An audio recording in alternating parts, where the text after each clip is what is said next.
Maokai has to stay rather, and it definitely will. Rumble gone again, Ashe gone again. I mean, this is exactly what we saw so far. See if there's a pivot here from T1 and their final ban. The Lucian will go again. And, you know, I don't think... Okay, you are going to ban the Kalista in this case. They will take that away. See if T1 opt for a different game plan here, if they're just going to go for the Corki first pick again. The Vi is available if they want to first pick that instead, play a more pick-oriented style like they did against D+. The fact that Owner is talking about Vi, it looks like there. I thought maybe they were going to give it to him, but instead it is the Azir. I was saying they still ban the Lucian, and they say, well, this time we're just going to give Azir to Faker. Now, the issue with this is that Chovy's also a fantastic Corki player, and he was prioritizing it even against the Tristana when that was very much the meta. Corki versus Tristana every game. It's his most picked champion this season as well by a large margin. This will be his 13th game. His next most played is Lucian at 4. So he is really indexed into this one. As you say, Canyon can pick Nidalee in almost any draft because his team wins lanes. And that's what they do. See a little bit of a flip through the jungle pool, but it will be the Vi ultimately that comes through here for Owner. Not with a traditional, you know, AP mid that locks champions down well with it, but obviously the Azir is going to be pretty good with this too. And they'll grab the cannon here early blind. A very difficult pick to punish because it is Zeus, of course, is piloting it, and it does do well into all of the melee meta champions, including Cassante. It looks like Keen feels comfortable to weather the storm there, be once again a huge front line. Now's when things can really change, though, in the second banning phase. You know, Pays obviously isn't going to be playing Ezreal. Will they allow him to play Zeri? Looks like that's what they're fishing for with this Caitlyn ban. I think T1 would do well to ban it. They will actually ban the Leona first here instead. Yeah, I mean, you think Chovy's a good Zeri. He didn't necessarily prove it in that last game, to be honest. But Pays is like, you don't really want to give that guy Zeri. So I think that's a good call out, Wolf. I think you got to ban us against this guy. Or maybe you try to target the Senna. I mean, they have the Kallista's gone, the Caitlyn's gone. Maybe you ban Draven here, and then you're like, you really have to ban the Zeri, because T1 have had so many great answers to the Zeri lane. Zig's another one, right? And this is, I think, T1 saying, I want you to play Zeri because we have the answer. We have a dive comp. I'll ban Senna instead. Yeah. And maybe it's a Soraka Draven lane that they close this one out with. We've seen that from them already this season. It worked very well. The issue is that you don't have counterpick for support. You know, that's why the Soraka came out in that specific scenario against the Renata. I mean, it's still a strong lane, but at the end of the day, Lehens will have the final say. And it might just be the Jhin, which is a little bit of a takeaway as well from Guma, but nope. I think he's just Zeri. I think he's kind of saying, like, are you going to play Jhin into this with your really strong front line? You have the Azir engage, you have the Vi engage and cannon, so that front line offers a lot for Jhin potentially. It isn't going to be as strong of a winning lane matchup. Draven has been played with Soraka, has been played with Nami in the past, and, you know, the Leona is banned. Ooh, the trap pick, don't do it to me, Guma. I mean, playing Xayah into Extendo Beam and Spears and Corki Rockets. Look at that win rate. Just sounds like a recipe for disaster. 22%. They didn't even pick the Rakan with it. It's understandable that they picked Nautilus into Zeri, but it's like, this just feels like a straight-up Guma pick. Guma is one of the only players that I trust on Xayah, to be honest with you, Valdez. But even still, I'm feeling a little bit worried about this pick, as we do see the Alistar to follow up here, one of the only supports left that's good at weathering the storm here against the Nautilus. Will be able to get past the level 1 and then be a decent engage tool later on. A great front line with Keen for this area. They got the double 80 carry.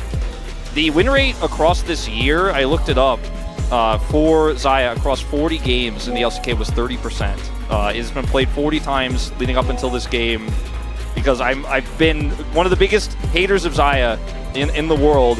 And you have to deal with poke, like you said. You have to deal with the spears, you have to deal with the Extendo Beam, Corki Rockets, and you have a lot of ways to peel for the Xayah in this game. So it's a better angle than a lot of our teams. A lot of our teams go, there's Vi on the other side, there's a Kai'Sa on the other side, I lock Xayah no matter what, and then they end up just getting bowled over by a lot of other different forms of CC like Rakan or Cannon. They've got the Cannon on their side.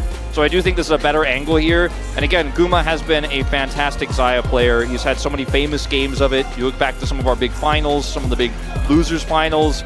He hasn't played it, I believe, yet this season, but it is still a strong pick for him. played it twice so far this season, but it's, again, a niche pick. Very risky here.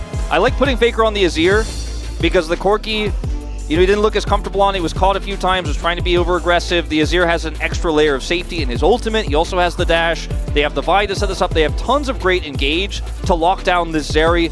You've got two 80 carry threats to deal with. I think T1 have the tools. It's how they use them. Well, let's see how they use them as we are ready to hop on the rift for game number 2.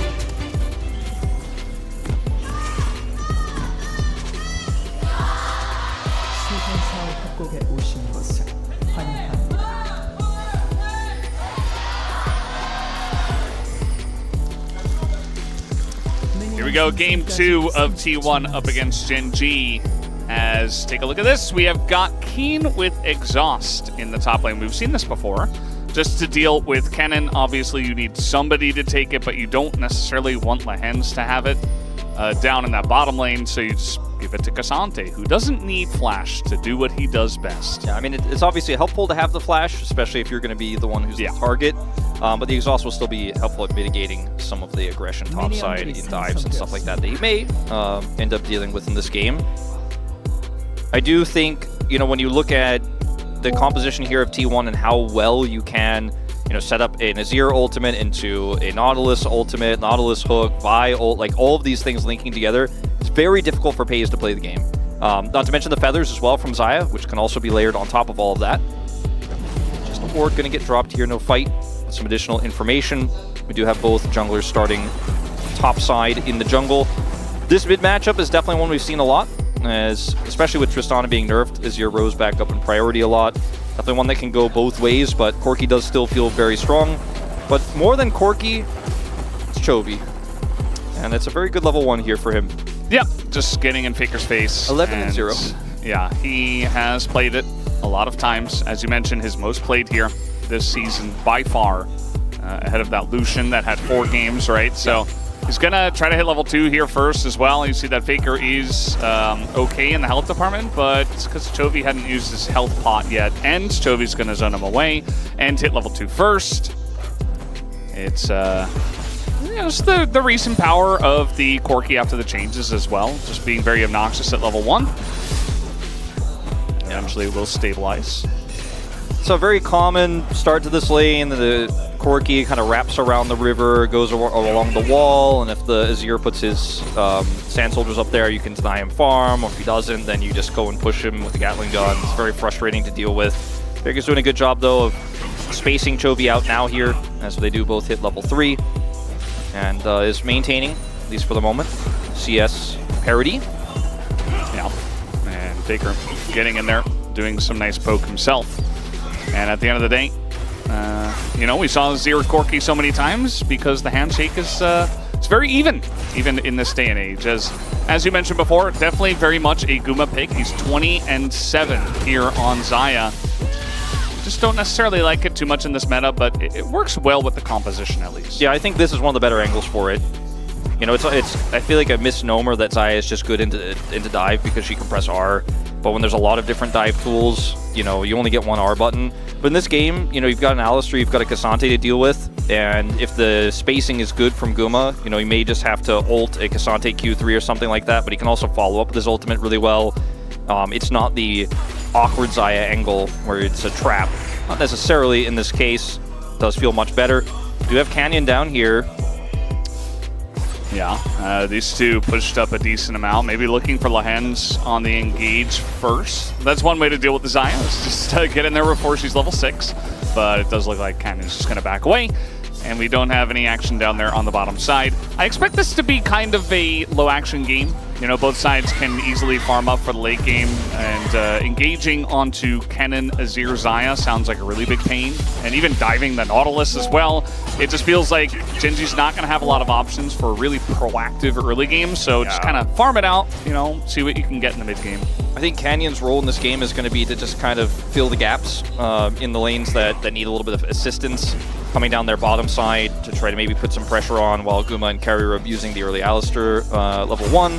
That's part of why they had that big push. And, he doesn't actually commit to anything there, puts Vision down, now he's top side. And Keen is getting pushed in a little bit. He's there to kind of cover that lane as well. Canyon is just going to be more of a defensive facilitator because he is Nidalee, doesn't really offer any form of CC or anything like that. So hard to actually kill, but can punish somebody who is pushed up too far or relieve that pressure. I think it's really Owner post 6 who's going to have a lot more power in this game. Faker shielding this. At the end of the day, the Corki does win out. That was really cute, actually, that Canyon hit the plants to actually go into mid to clear out the ward, just to give that extra 1 CS to Chovy. You know, he needs all the CS he can get, and he's actually looking for a champion kill as well, as Faker nearly dies to a Frost First Bomb missile combo. Meanwhile, we got a little fight down here on the bottom side. Vi Owner is nearby as the flash goes in. They're trying to punish Lehens, but the flash away from the feathers means that Lehens will get away. And it just ends up being a little bit of a ruckus, as Ox put it. Yeah. Okay, Zeus here, down level 6. Keen actually predicting the move to the left. Doesn't happen. Nope. Now Zeus has 6, so the opportunity looks like it's passed.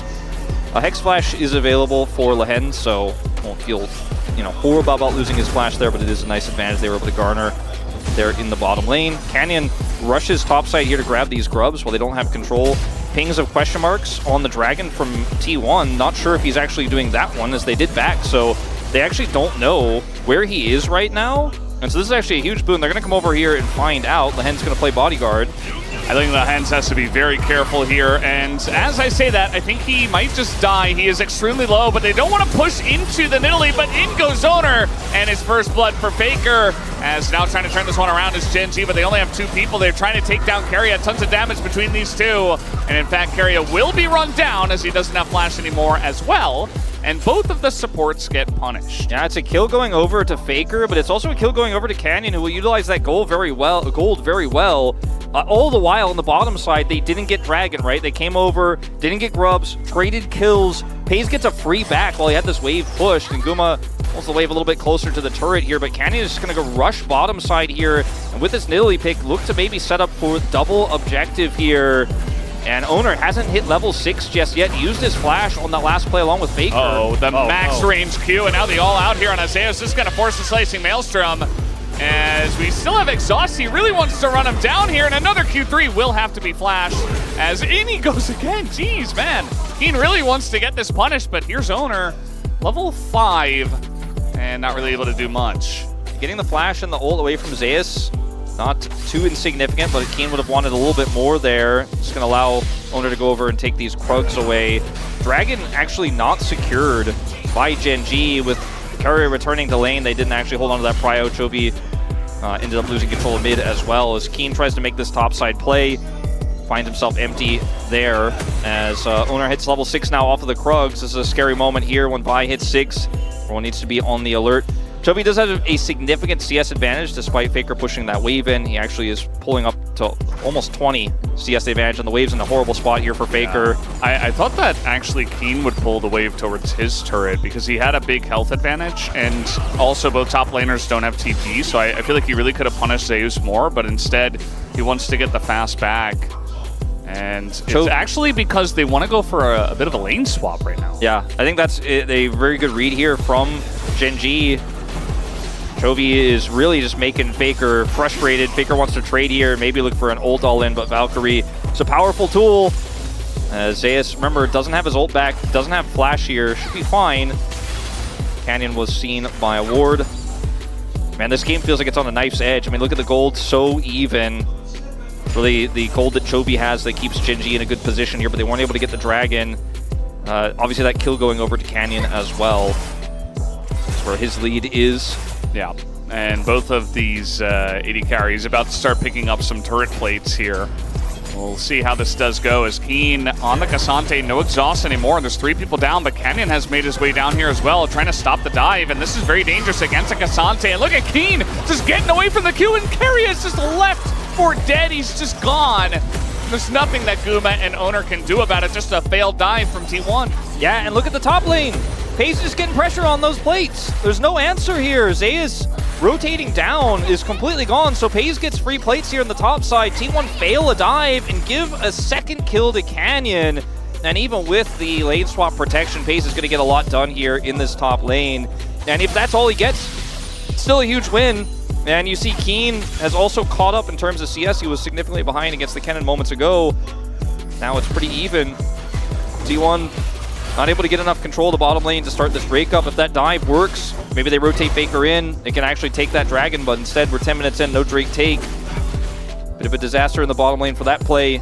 Still a relatively even game, but GENG, for the moment, feeling very happy with their Fed in Italy. Absolutely. This time around, it feels different. You know, we had a very even game in game one up until like 20 minutes, it felt like, and then eventually T1 started to gain a lead. But this time, GENG are getting us started much earlier with some very nice map plays just to move around and get as much gold onto Pays as possible, honestly. They're like, okay, we want to get him the plates. We're going to send Canyon down bot so that Keen is safe. And it just gets your gold in the right places. Meanwhile, trying to get a little bit extra as Faker in a rough spot, but he will be able to just dash away as he is the 0. That's more plates for Pays, you know, +1. Going to be +2, at least, maybe even 3 here with Canyon helping out. And yeah, he's like, give me some of that. And Faker is behind so much in farm. Now not farming here, he's going to teleport mid. Chovy will have teleport advantage, can continue to put the pressure on. So they're losing out in mid, they're losing out in bottom. And Keen has stemmed the bleeding in the top lane. It's just such a huge lead here now for GENG in terms of map control as well, and what it means in terms of denial here. Guma will be able to get some of this CS here. Looks like the last 4 will go to him. He actually still has a CS lead, but the plate gold going over feels so nice for Pays. 4 in total for him across both lanes. Yeah, not to mention that, you know, T1 did get the second set of grubs, but it was a Hextech Drake and the first set of grubs that went the way of GENG, so they're really controlling a lot here. I think it's very scary that Canyon is so far ahead as well with 2 kills. Look at Chovy. Faker TPs to mid. Chovy trades with him, forces him to back. He grabs Nasher's Tooth, but Chovy's going to get another plate as well in mid lane as the Azir is gone. There. Yeah. Yeah. So he's getting nothing out of that one. Chovy is the winner of this one. Hasn't backed for a while. Just still sitting on his tier to a Nasher's Tooth, but you look at the amount of gold he's picked up in minions alone. I mean, it's like that old Rise CS hack meme. He had like 470 CS. He was almost Flame Rising, if not Flame Rising last game as well. Yeah. On the Zeri. Crazy stuff as Pays left alone for a moment here. Difficult to punish though. He has Barrier Flash and of course his ultimate, and he'll clear this wave quickly enough. Actually gonna get a hook there, but doesn't quite matter. As you mentioned, Zeri pretty annoying to deal with and pretty difficult to dive, especially when she has that wave clear. As it does look like, you know, Zeus is still going to be able to put on some pressure up in that top lane at least. And so T1 have that lane going well for them, but everything else not so great as GENG are really punishing them, trying to get in here, but now it's actually Canyon who's going to get Fender's dragged back, and now Pace is in a lot of trouble. Barrier not going to help him out as T1 call the bluff on the bottom side and come up big. Finally, T1 are able to make this bottom side play work. They get Canyon first and turn on to Pace, who's jungle-less. And Lahen's not able to help out there. Canyon not going to be able to offer any defensive CC. Very squishy, even though he's got 2 kills. And a Leandri's, that's not going to help you out when a Vi gets on top of you. So great read here from T1. The Vizaya pick working out in terms of layering CC. Lots of damage here. So Lahen's, unfortunately, is just going to be catching what little of this he can. We'll stop a back, perhaps. And small consolation here. But, man, a big swing back here by T1. They actually take the gold lead. As you can see how this all shakes up, Lahen's Hex flashes the wall and goes in onto Keria, which leaves, I mean, it's not a great target, to be honest, and Canyon just follows up into the CC. Very bizarre choice, and then Pace is just left out to dry. Lahen's can do nothing to assist. He used his combo just moments before. Trying to make a play up here on the top side. That spear looks like it missed, but it might not matter. Zeus is extremely low, does flash the wall. Remember, Keen doesn't have his flash, but he's Kasante just goes through the wall and takes him down. How do you like this mobility creep? I don't need flash. You said it, Valdez. He doesn't need flash. He doesn't want that. Sante is it's an enigma. He does whatever he wants. Meanwhile, though, T1 are getting this bottom turret, so there is that. Yeah, Chovy's been taking all the farm in mid. Pace has been trying to get farm in bottom. I think we might have to have a little switcheroo on that as this turret goes down. Will be the first turret going to T1, so maintaining their gold lead. Keen will, of course, eventually be able to trade that back here in the top side. Zeus has teleport, but it's a risky call to go for it here with potentially Canyon being nearby, and he is, in fact, nearby. So a little bit of farm denied. It's a very close game, but I think a big factor here is that the Azir picked up a kill, so even though he's down 30 CS, that's somewhat mitigated. The Xayah is very ahead, and Paze has been kind of forced out of the game, and it feels like it's been a while since we've seen Paze actually kind of get forced out on his Zeri to where he ends up falling behind, isn't going to have the same agency. King using the exhaust here, the Q3 puts him into the long wall range, perfectly Cassanta'd there. I mean, we joke about Cassante, but it was very well played there by Keen. The angle he takes with the Q3, pushing him into the long wall there. Great understanding of the champ. Yeah, he's just really good at utilizing the very overpowered kits that is Cassante. We have a lot of top laners who are good at that, but I feel like he might be the best one. He definitely is. He's had some really flashy moments on the pick as well. You remember like the 1v4 play from him. That's the one that always stands out in my mind. And, you know, he picked it in game 1. Looked great on it. Well, maybe in the not, end of the maybe not great, yeah. Did get a vote in the POG. Lehens does have Unbreakable Will, but he doesn't want to use it. He's going to really try to save it until the very end, and he's just going to die instead. Well, I mean, okay, it's a long cooldown. Yeah, not as long as Flash. Yeah, I don't know about that one. Trading flashes with Faker calculated? I mean, look, there's not much saving that one, unfortunately, for Lehens, but he has Hex Flash. They're going to get a turret, it looks like, the inner here in trade for this. It's Chemtech Soul, so, you know, I mean, losing a dragon doesn't feel too bad. Yeah. A decent amount of shields in this game, but they're small shields. I feel like the percentage gain is not going to help out too much. The tenacity will feel pretty good for T1's comp, I would say. You got some healing for the Italy? Yeah. Okay. Yeah, while we're trying to get an engage going on, Owner here is in a bit of trouble, and this Alistar's getting some huge dividends. Lehens actually saving that Unbreakable Will. Doesn't actually do anything. Meanwhile, Keen is in the base. He is in T1's base, and he does not care. And he's gonna fight under the turret. Look at this. What is happening here? Doesn't have his exhaust back, so can't actually turn this into a kill, but there's been a little bit of GENG accidentally going into enemy teams' bases recently, and this one goes a lot better than what happened with Paze. Viper 2? Okay, well that was, yeah, that wasn't it, and he might die, as now he doesn't have a dash. Here's Owner trying to save him, and you know what? Maybe we'll be able to, as now it's just Owner gonna give his life for him. Nearly takes out Canyon, one hit. Might have done it, but yeah, that was a cover your eyes moment, as now T1 trying to close the gap here on a Canyon, as they did go pretty deep for that kill, but it's just a trade of kills, and meanwhile you're losing your top turret and your mid turret. And you got teleport out of Zeus, and you had to make this teleport happen to go bottom side to trade a kill, but maybe you should have just been, I don't want to say happy with the L, but I think the losing somebody, losing Owner, and then you know, just kind of defending your turrets might have been better than losing half of an inhibitor turret and a ton of gold on the cannon because the wave was just tossed into the turret, as well as you know, losing that mid turret as well. Now Lehens, you know, this moment, he really didn't want to use his ult. We've been through this. We've been over it. Faker, the good punish, does have to flash to follow. And that means he doesn't have flash here, which ends up being significant. And all calculated. Yeah, they're aware of it. So Faker trying to shield the spear, and then he tried to dodge it, but he was late. Yeah, I don't. And it just looked very silly. It looked silly.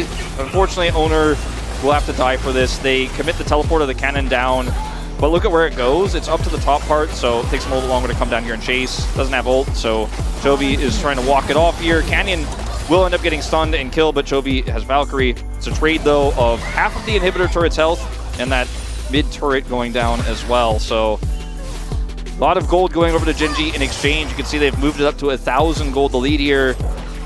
I mean, Pei's still behind, but if he can weather the storm here, he still will be Zeri in the later parts of this game. This big Cassante is going to be a great frontline for the double AD carry, and Corki is not behind. Yeah, and that's the thing about GENG as well, is that you never know who's going to carry the game. Like, oftentimes recently it's been Pace, right? He's playing Ezreal, it's 80 carries that are OP, he's a fantastic Zeri player, etc. But in this game, it might just be a little bit of Cassante, Keen, and, you know, Keen Sante and Chovy Corki.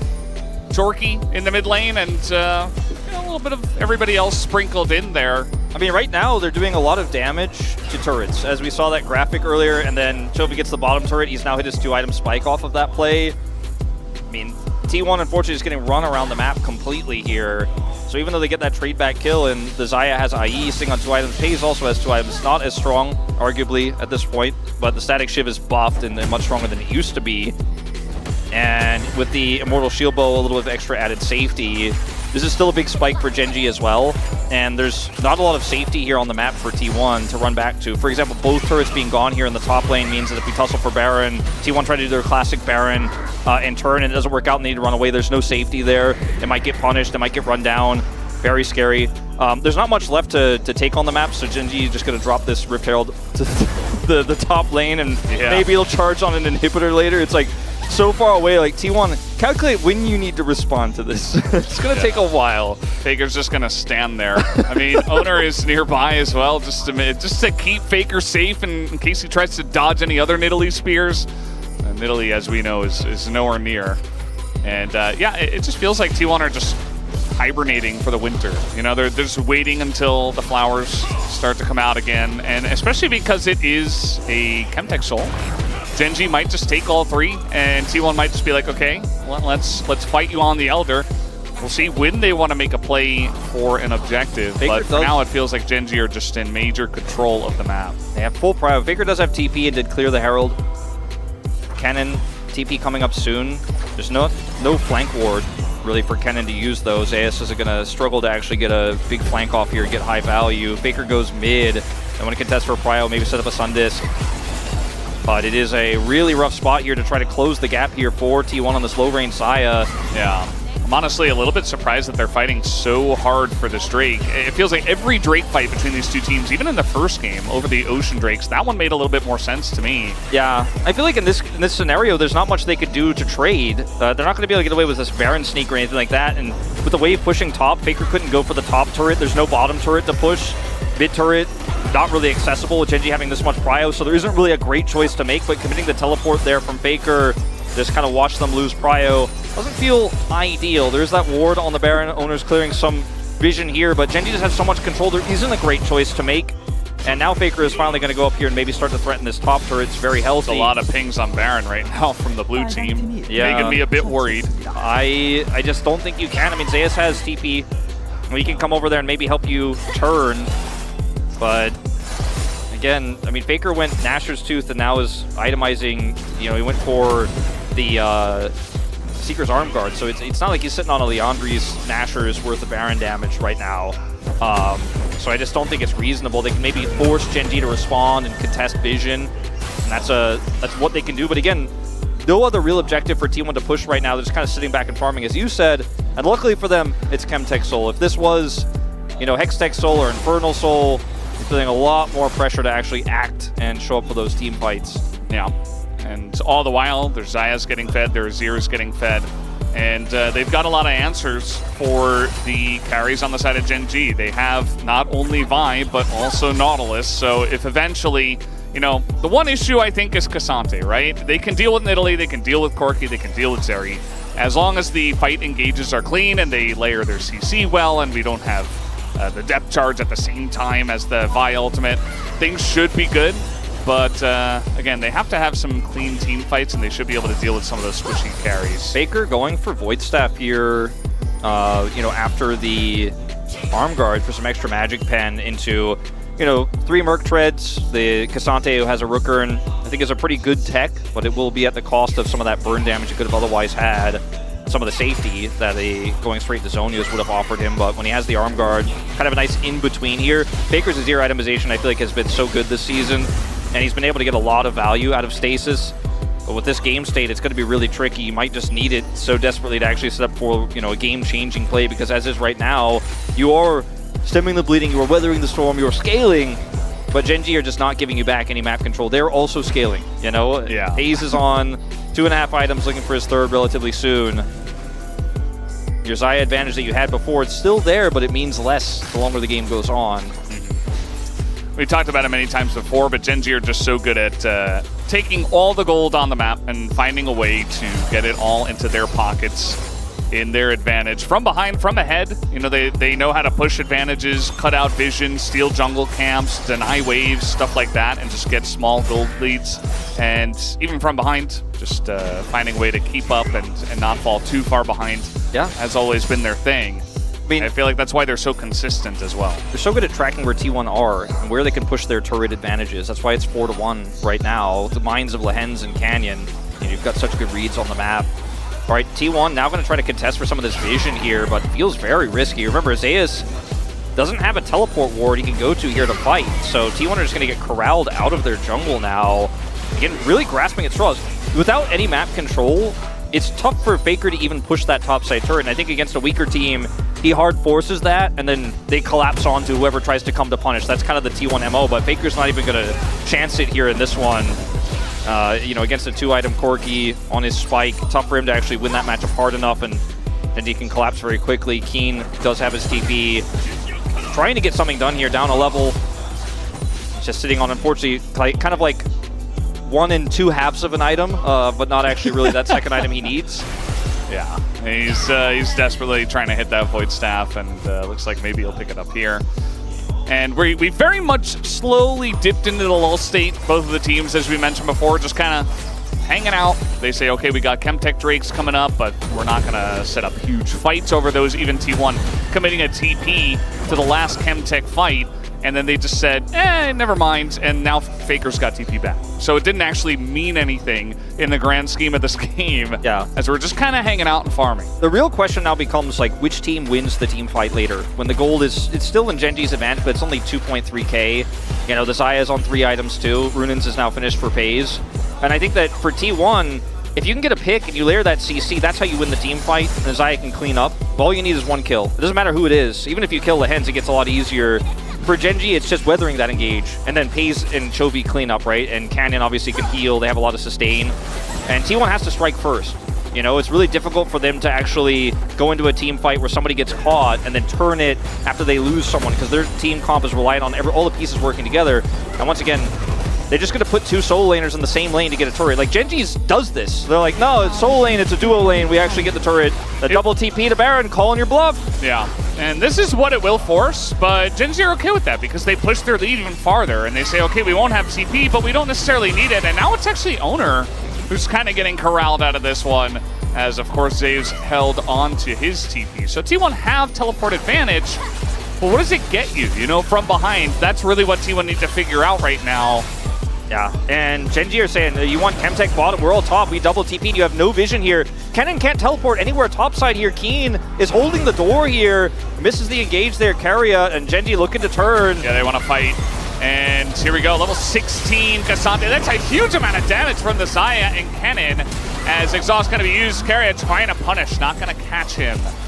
And so Keen kind of finding out the amount of damage that T1 does have when they engage, but now Lahens gets in there, and Owner in a bit of a rough spot as Singles Faker. He is going to get the drop on a Pays as they throw everything into the Zeri. That is a huge catch, but now Faker will go down, and Lahens is kiting this one out, and he will be able to headbutt to potentially survive as well. Look at the health bars here on Zeus and Keria. They are so low, and they're getting poked out, and there's not much they can do except run from here. Yeah, Zeus, no flash here, really tough to make anything happen. Gumayusi is really the main character here. If T1 were ever to get something done here, might even try to look for a backstop. He's gonna blast cone in! Okay, he's going in. Didn't think that Cassante was nearby, and well, he found out that he was, and now he's dead. Flash is gone, and Keen still doesn't need Flash, because he's Cassante. I mean, it was so close to being that team fight I was talking about. You almost got the pick onto Lahens. He gets out, but then you get Pays, but it's in big trade there. Faker going down. You don't have enough damage to follow up. Xayah solo range, and then he just decides, like, I'm the only Fed member, I have to do something, but it wasn't the right call there with the Cassante standing by. He just didn't have the right read. There's no Baron take, but it will be GENG getting soul point here, and every little bit helps. I mean, all the extra healing, the extra tenacity, but these are small things that will matter, but it's not the game-ending take. It's just how this fight breaks out, because Owner has to defensively ult here, and Faker still catches Pays. He makes the heroic play, utilizes that arm guard that we talked about so much, but then he's just completely isolated, because with Unbroken Will, Lahens can just stand in front of everybody else and tank it up, and then the front to back gets really tricky with Guma being so low. And I guess just with the Scryers thought that... the plant, we just thought Keen, if he was there, he would have been hit by the Scryers. He wasn't. He had a control ward in there, and Scryers just misses him, and I guess misread there from Guma is going to cost him his flash on an already low-range AD carry. At least he's got his ult, but it feels rough.